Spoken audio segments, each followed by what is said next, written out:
ऋतधामापराजित दुरावह प्रणवात्मिक अधिकस्वरातुतिशारद नमोऽस्तु ते।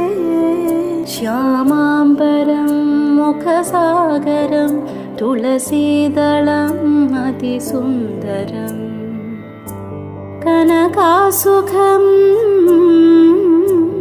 नारीवरं शुभदं माङ्गल्यं तन्तुनानेन मम जीवनहेतुना।